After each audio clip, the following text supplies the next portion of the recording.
Ayo dimulai dari diri kita sebelum ke anak-anak kita. Ketika sholat ruhnya hadirkan kepada Allah. Gimana caranya? Panjenengan insya Allah sakit. Makanya Rasulullah Shallallahu Alaihi Wasallam ini jarang diterangkan Bapak Ibu.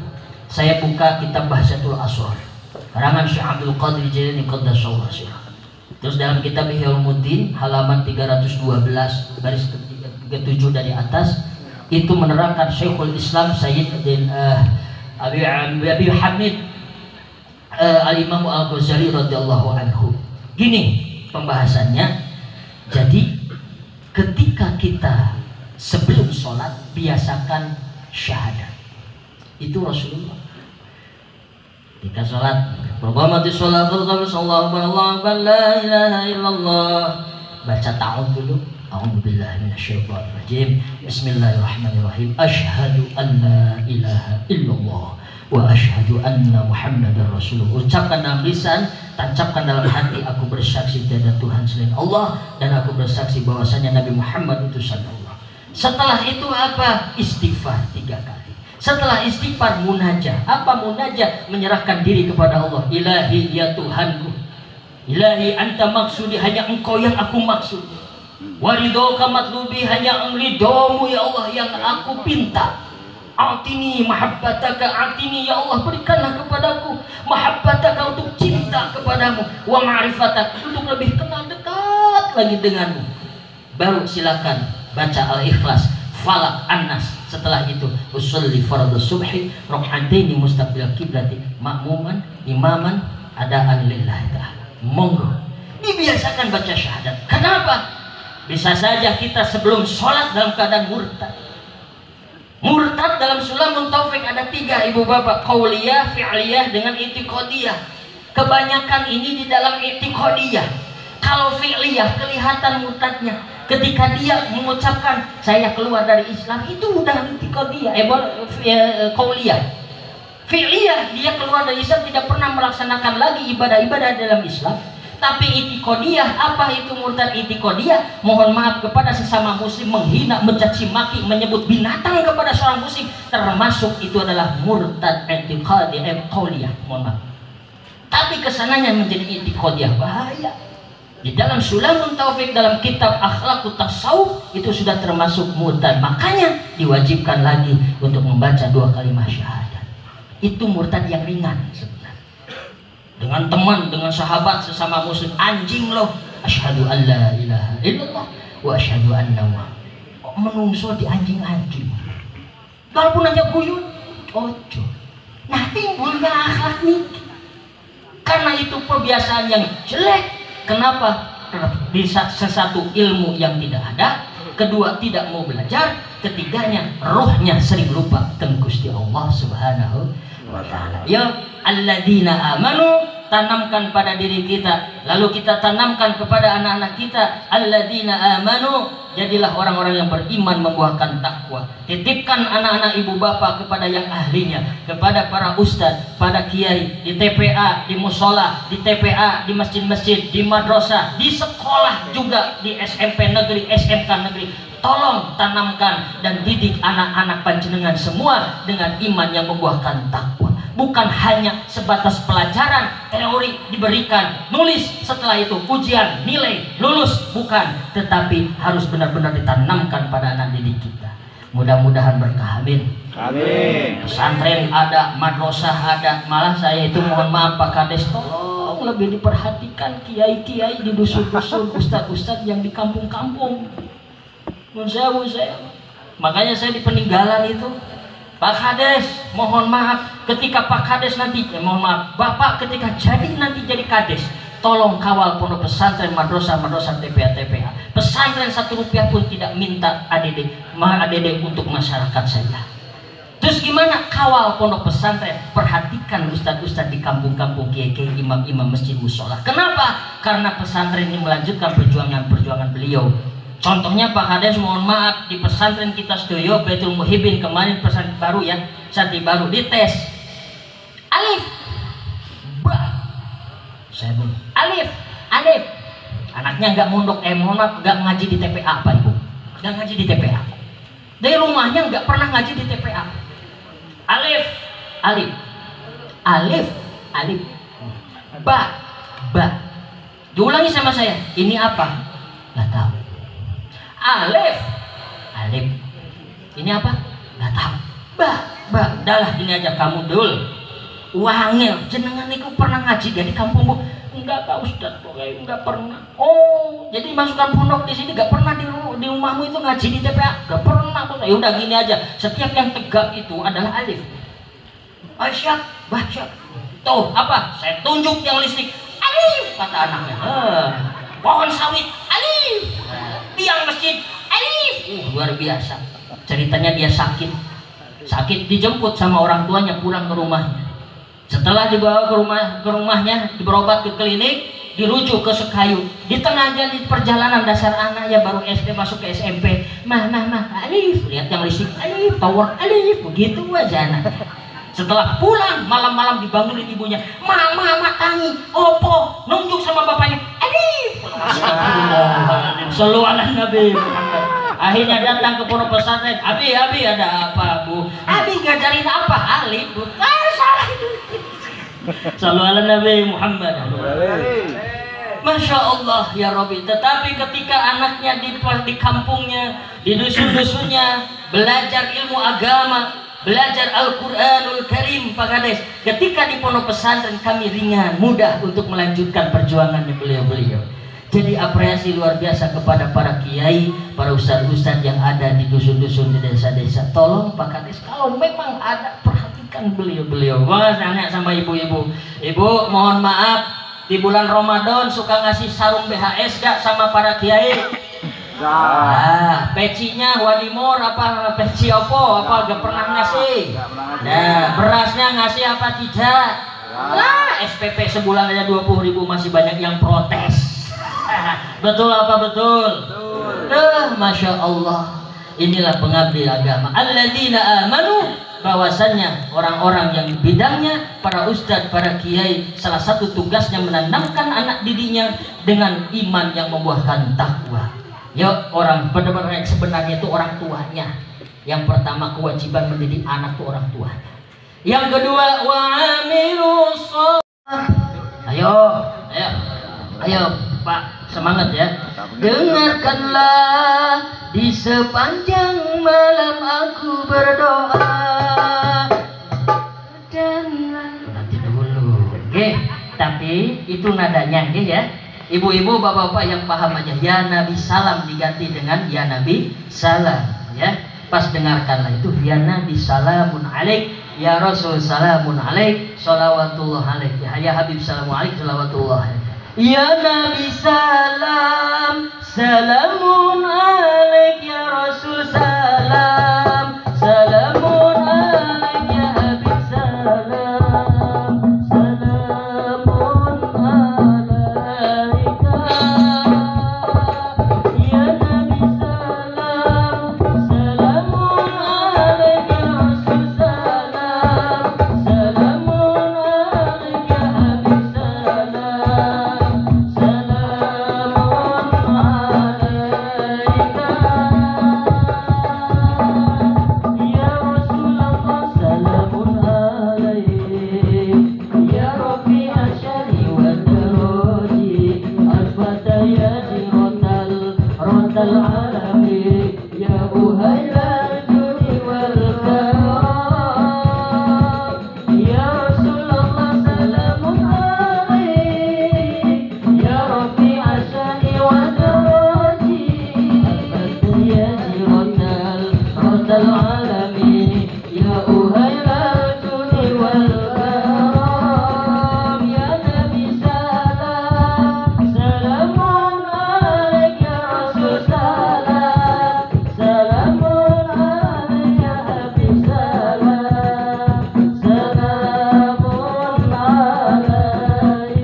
Lagi 10 menit lagi.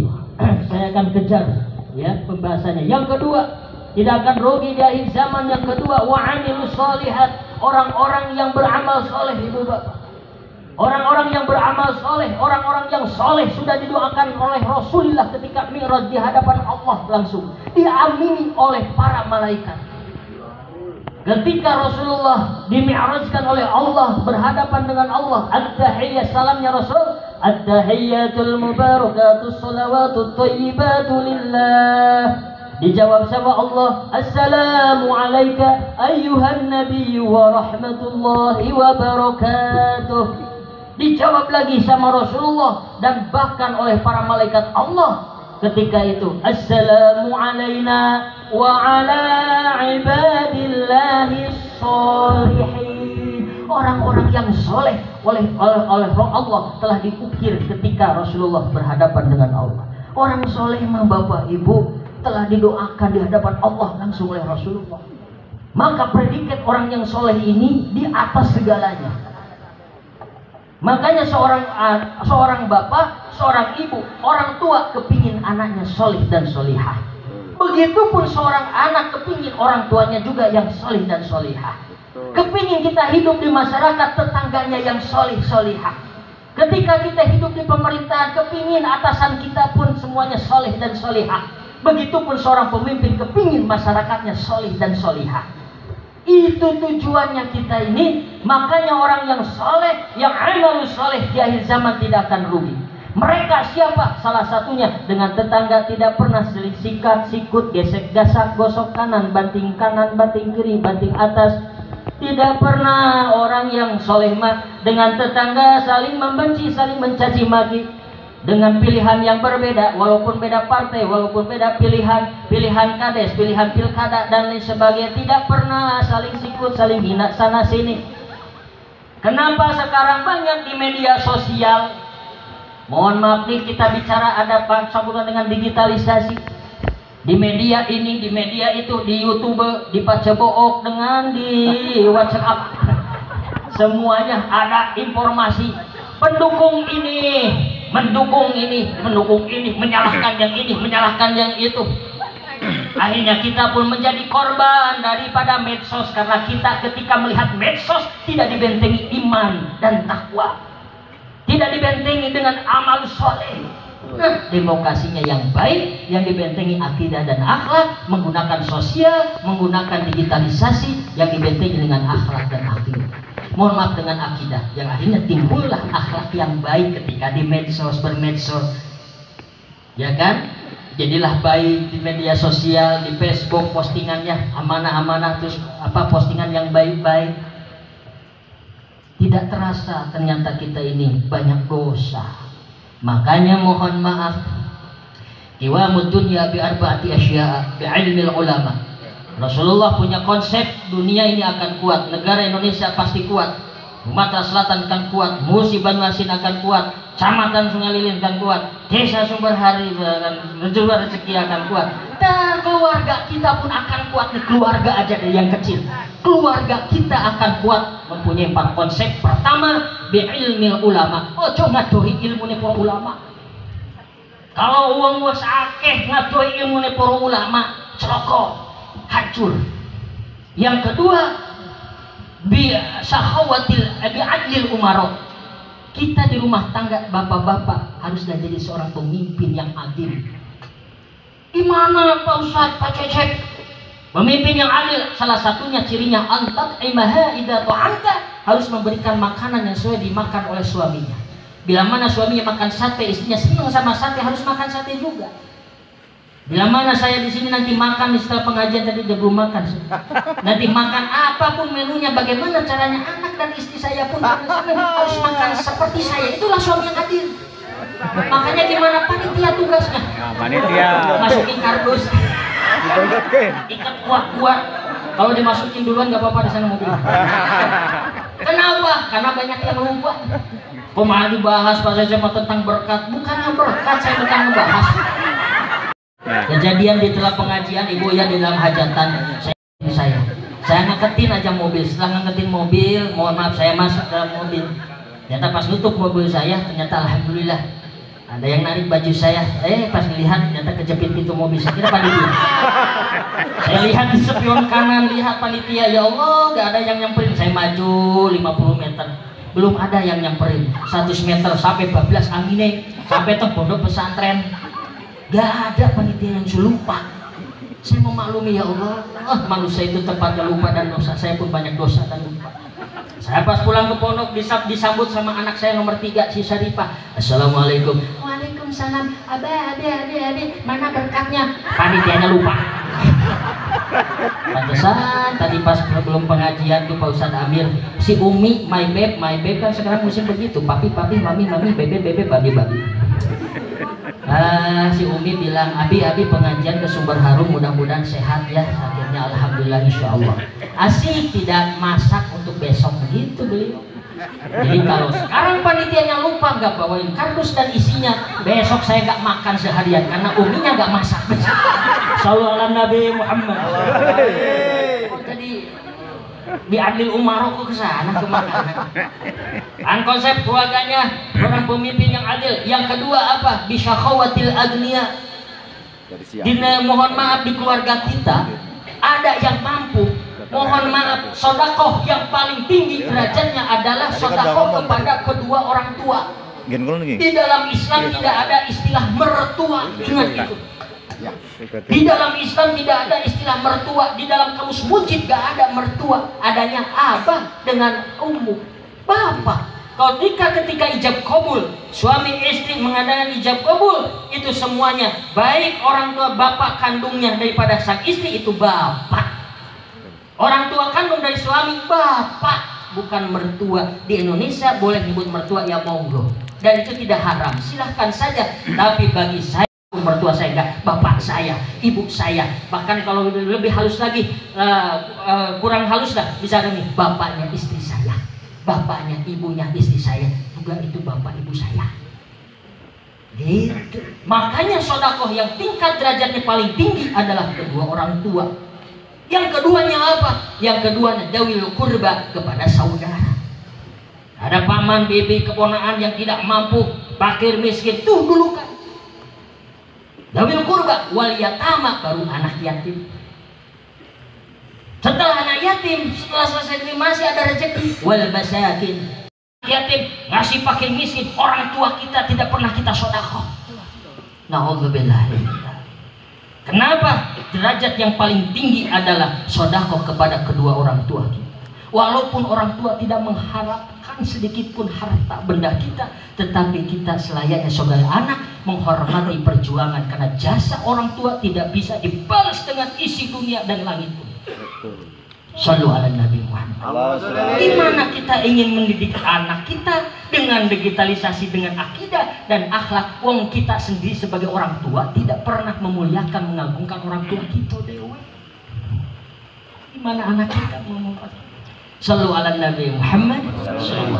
Jangan salahkan digitalisasi, jangan salahkan teknologi, yang disalahkan, ayo jawab semuanya, saya. Oh, kamu salah, kamu salah. Saya yang salah. Sampai di mana kita mendidik anak, sampai di mana kita menanamkan akidah di dalam diri anak, akidah yang membuahkan takwa. Itu tugas kita. Yang terakhir, berdoa'il fuqara, kalau sudah berdoa fakir miskin, orang-orang fakir, orang-orang miskin sudah berdoa, aras pun akan bergoncang. Mohon maaf dengan sangat hormat. Makanya doakan oleh fakir miskin, jangan bimbang, jangan ragu. Fakir miskin, kita ini orang fakir, kita ini orang miskin, bukan kehendak kita. Kita husnudon sama Allah. Allah mungkin menyimpan kebahagiaan dalam diri kita kelak di yaumil akhir yang akan dikasih oleh Allah. Husnudon aja. Kita doakan orang-orang kaya di sumber rezeki ini, ya Allah, mugi-mugi wong sugih teng sumber rezeki, soleh solehah kabeh. Amin.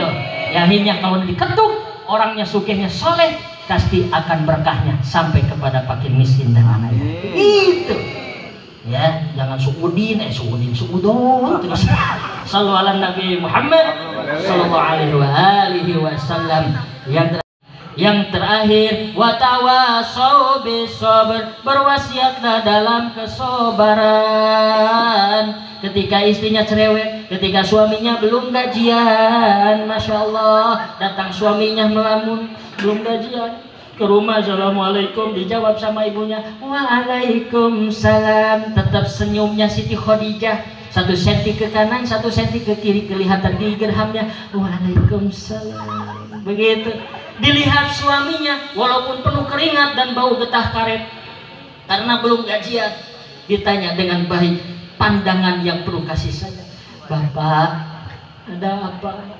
Udah gajian belum? Belum. Sabar G, sabar kopi renek ya wes, sabar G. Ditatapnya seorang istri menatap kepada suami penuh kasih sayang. Setelah itu, sini Bapak, ada apa? Wes, suaminya yang persis Hajar Aswad sini. Masya Allah, malaikat akan turun dan mengamini istri yang seperti itu.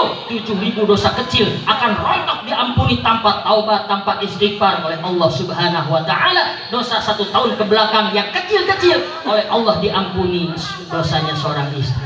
Ibu begitu enggak? Enggak. Suaminya datang, Assalamualaikum, waalaikumsalam, Pak. Gak duit terah. Bu, kopi. Nah, gajian urung. Kopi, kopi, kusian urung, kopi.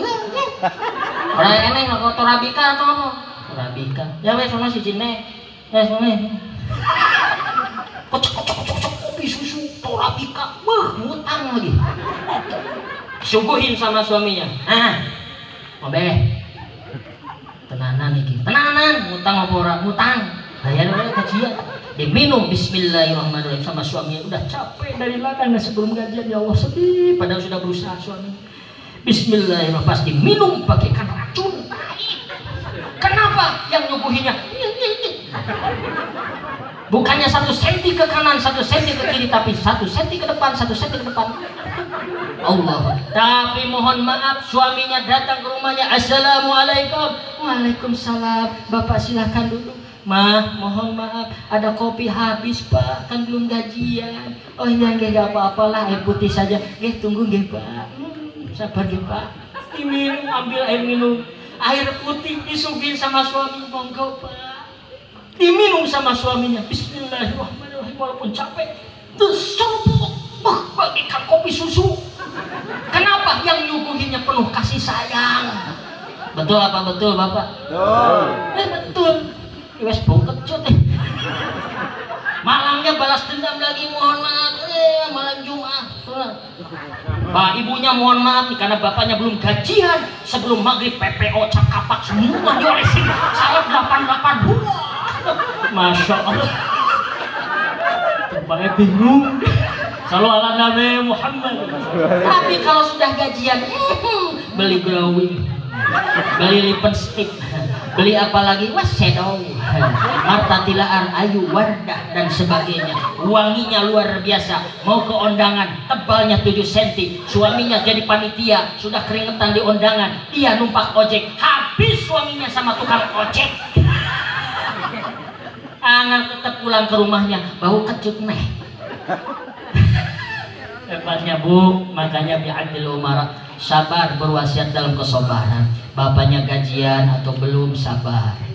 Makanya istri itu surga ada di, mohon maaf, di dalam di suaminya. Kalau anak, surga itu ada di bawah telapak kaki ibu. Kalau surga bagi keluarga, bagi istri itu ada di suaminya. Makanya surga semuanya. Kewajiban itu sebenarnya banyak kewajiban suami daripada istri. Ngepel kewajiban suami, nyuci kewajiban suami, bersih-bersih kewajiban suami. Benar Bapak? Nyapu kewajiban suami. Datang seorang suami, temannya Sa'ad bin Abi, kewajiban suami lebih berat daripada istri. Iya wahai Sa'ad, wahai Ubay. Tapi mana? Kewajiban yang bagaimana? Katanya ngepel, bersih, nyuci sebagainya itu kewajiban suami. Rasul, Rasul ada dispensasi sakit Gusti Allah kali kajian. Wah ada, kata Rasulullah. Hei Ubay, hei Sa'ad, Ketahuilah, i'lam ka'annakuma, ketahuilah oleh kamu berdua, kalian berdua, surga bagi sang istri ada di ridhonya seorang suami. Kewajiban suami lebih banyak dan lebih besar daripada tanggung jawab kewajiban kepada istri. Makanya kalau kepingin istrinya masuk surga, kata suaminya, mah nyuci wajib nyucinya, mah ngepel wajib ngepel, mah sapu nyapunya wajib. Makanya bapak-bapak, kalau saya karena lihat hadisnya ini masih baku, karena membuka dalam hadis itu kan ada ilmunya, mustalah hadis dan sebagainya. Makanya harus menguasai ilmu nahwu, sorof, mantiq, bilagah, munadharah, istiqoq, makulat, bayan. Dikuasai itu bisa memberikan fatwa. Di sini masih baku. Makanya saya kalau nyuruh sama istri saya, Mi nyuci ya selama 1 tahun ini, tolong cucikan baju ayah. 1 tahun ya nyuci terus. Tolong ya bersih-bersih selama 1 tahun. Nanti diperbarui kontraknya setelah Syawal. Sudah salaman, ya Allah ya mohon maaf selama ini jadi istri yang kurang baik, ini banyak kesalahan. Sama ya juga banyak suka nyuruh dan para kewajiban ayah. Tolong ya mah ya perpanjang kontraknya 1 tahun lagi. Alhamdulillah. Tapi tambah kehebatan apa kewajibannya, karena itu wajib ijab kabul. Makanya dengan mohon maaf, tambah anak atau tambah istri, kata istri saya itu tambah anak saja. Udah itu saja ibu, bapak, hadirin hadirat sekalian. Saya tanya istri, Umi mau nambah anak, mau nambah istri? Nambah anak saja Habib. Benar, betul. Sekarang ayo nambah anak. Ini masih kecil. Benar gak mau nambah anak? Kalau gak mau nambah anak, nambah istri. Nambah anak aja. Alhamdulillah baru 4 Pak. Mudah-mudahan tahun depan 5, 6, 7, 8, 9, 10. Sallu ala Nabi Muhammad sallallahu alaihi wasallam. Yuk kita simpulkan pengajian malam ini. Membentengi generasi era digitalisasi dengan akidah dan akhlak. Tidak akan terbentengi era digitalisasi ini, generasi kita, anak-anak kita 10 tahun, 15 tahun, 20 tahun ke depan, apabila tidak menanamkan akidah yang membuahkan takwa. Kalau kita tanamkan akidah atau iman yang membuahkan takwa, pasti akan timbul akhlak. Kemana dan kepada siapa kita titipkan? Banyak para kiai, para ustaz yang di bidangnya ahlinya, para guru-guru kita.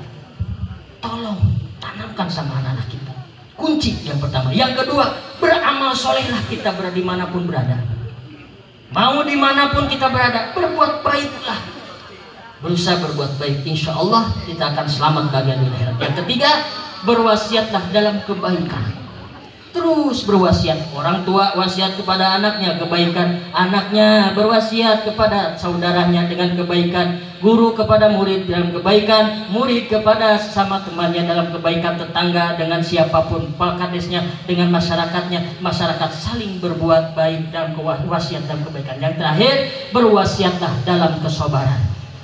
Mohon maaf, Sa'ad bin Abi Waqqas bertanya pada Rasul, ya Rasulullah, ma haddus sabri? Apa batasan sabar? Rasulullah menjawab, la haddalah, tidak ada batasan sabar itu Sa'ad. Tapi Sa'ad bin Abi Waqqas bertanya kembali, ya Rasulullah, kan semua manusia itu kullu insanin matu, semua orang manusia itu akan meninggal dunia. Rasulullah menjawab, haddus sabri al-maut. Diteruskanlah wazida al-hakim, hadisnya sahih, man sobaro fi akhiri hayatihi dakhala jannah, man utawi sapane uang iku sobaro we sobar sopaman fi akhiri hayatihi iku tetep ing dalam akhir hayati man sobaro dakhala pastinya bakal melebu sopaman al jannata ing dalam swarga. Makanya dia selama hidupnya soleh, sabar dalam apapun, sampai sakaratul maut di tenggorokannya dia dalam keadaan sabar, jaminannya swarga. Amin ya Allah ya Rabbal alamin. Itu saja yang bisa sampaikan. Mohon maaf atas segala kekurangannya. Wal afu minkum wallahu a'lam bishawab. Hadanallahu li hada wa nafa'ana bi ulumi amin ya Allah ya Rabbal alamin. Al-Fatihah. Alhamdulillah. Alhamdulillah.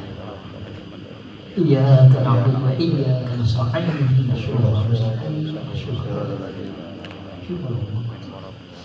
Bapak Ibu, Pak Kades, mohon maaf. Nanti di sini kalau ada anak yatim yang mau ngaji, ya Pak Ustaz, yang mau sekolah di pondok pesantren, itu dibebas biayakan sepenuhnya. Hanya mahar saja pas masuk 1 juta. Itu hanya sekali saja. Itu mahar disebutnya, bukan pungutan, untuk melubarkan kewajiban saudaranya atau pemimpin di daerah tersebut. Karena itu orang tuanya anak yatim itu adalah kaum muslimin muslimat, siapapun wajib. Ya, apabila anak yatimnya sudah balik atau balighah, maka yang wajib kita perhatikan bukan anaknya tapi jandanya. Mohon maaf, itu tugas Pak Kades. Ujung-ujungnya. Enggak, maksudnya serius. Ada anak yatim, ibu bapak, kami terbuka, titipkan ke pondok pesantren kita semua, dibebas biayakan sepenuhnya, baik seragamnya, bukunya, kitabnya, makannya, makan jajannya, semuanya dibebas biayakan. Hanya pertama kali saja masuk selama 6 tahun itu dibebas biayakan semuanya. Insya Allah kalau ada di sini yang mau ngaji di sana, ada SMP-nya, ada SMK-nya, ada 2 jurusan, ada TKJ dengan asisten keperawatan Pak Kades di sana. Insya Allah doanya dari semuanya mugi-mugi berkah sedoyo. Amin. Itu saja yang ingin disampaikan. Gak akan bercanda lagi ya. Terima kasih. Wa'afu minkum wallahul muwafiq ila aqwamit thoriq. Wassalamualaikum warahmatullahi wabarakatuh. Waalaikumsalam warahmatullahi wabarakatuh. Bil Qur'ani sandi yajlu qalbi. Paham salawat itu? Paham? Ayo, ma'asalama fi amani. Guru-guru kita. Ayo terus. Ni syai